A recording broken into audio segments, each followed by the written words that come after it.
Assalamualaikum dan salam sejahtera. Okey, bertemu lagi kita di channel Encik Nelayan. Okey. Dekat depan saya ni adalah pokok durian Belanda. Saya akan start tanam pokok durian Belanda lebih kurang dalam 400 pokok. Dah start tanam. Ada berbaki lagi lebih kurang dalam 120 pokok yang belum ditanam. Saya akan tanam di bahagian tengah-tengah lorong ataupun tengah-tengah dada antara pokok durian dengan pokok durian. Okey, mana-mana space yang ada pencahayaan, ada ruang tu saya akan letak pokok durian Belanda. Bersempena dengan pokok durian ataupun kebun durian ataupun nama kebun durian ni, jadi saya ambil inisiatif untuk tanam pokok durian Belanda.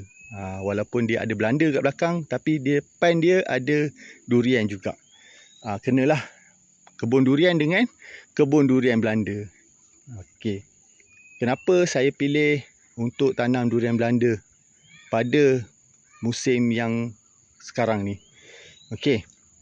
Pokok durian Belanda ni sebenarnya permintaan dia tinggi. Kalau kita nak buat sub income, ataupun kita nak buat pendapatan sampingan pun boleh lah. Okey. Pokok durian Belanda ni sebenarnya sesuai kita tanam dekat tengah-tengah dada durian ni sebab pokok dia tak besar sangat. Okey, tak besar sangat. Walaupun sekitar 10 tahun pokok dia tak besar mana pun. Hasil dia agak lumayan, berbuah tanpa musim, permintaan tinggi. Selain daripada buah, dia punya daun juga boleh dijadikan produk. Okey. Okey. Ini adalah pokok durian yang saya telah tanam. Jom kita tengok di manakah lagi pokok durian yang saya tanam. Okey, ni. Ni pokok durian Belanda juga . Saya dah start tanam, lebih kurang usia dia 1 minggu. Pokok lebih kurang dalam 3 kaki hingga 4 kaki. Ini adalah pokok durian yang sedia ada. Sebenarnya kita jangan bazirkan kawasan yang ada. Kalau boleh kita tanam je pokok apa yang boleh mendatangkan hasil. Okay, ini juga pokok durian Belanda.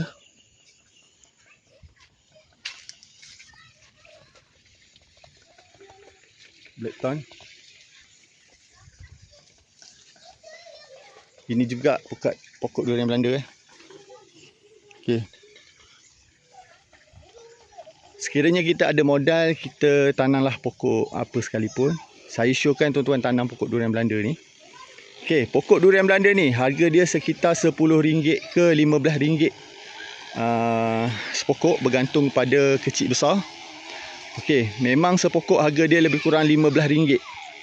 Tetapi dengan satu biji saja kita dah boleh janakan kita punya modal kita tadi. Okey. Buah dia akan berbuah sepanjang tahun tanpa musim. Okey.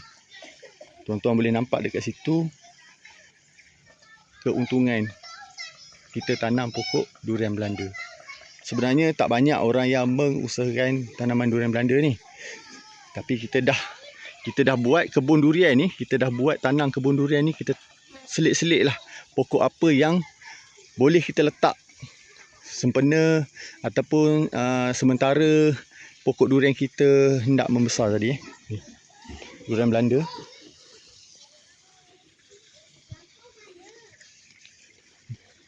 Walaupun pokok durian semua dah besar-besar, dah berbuah, saya masih lagi kekalkan tanam juga pokok durian ni.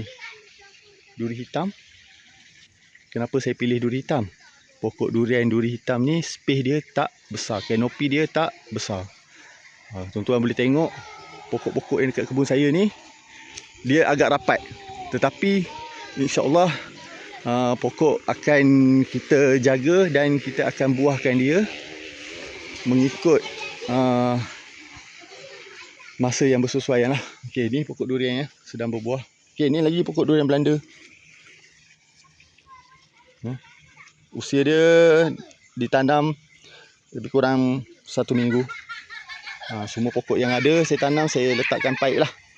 Okey, semua ada paip.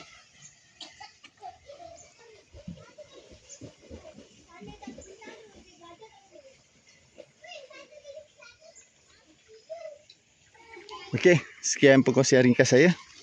Assalamualaikum dan salam sejahtera.